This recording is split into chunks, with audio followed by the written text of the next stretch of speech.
जय मैथिल जय मिथिला। राधा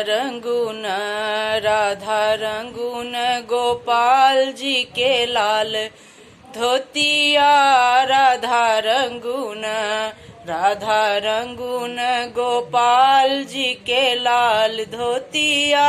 राधा रंगून कनिका के हाथ कनक पिचकारी।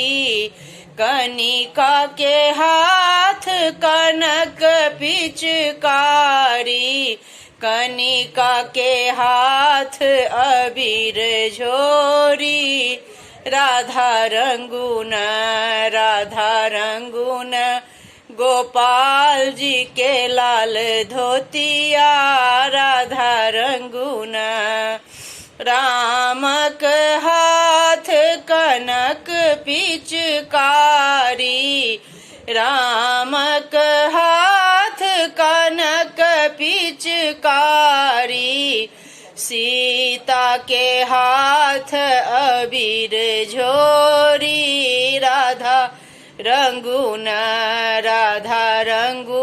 गोपाल जी के लाल धोतिया। राधा रंगून।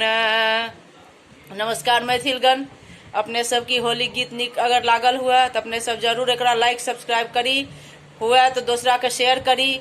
मैथिली भाषा के, मैथिली गीत, मैथिली लोकगीत, मैथिली भजन के अपने सब प्रोत्साहित करी, सपोर्ट करी। थैंक यू, धन्यवाद, गोर लगे छी।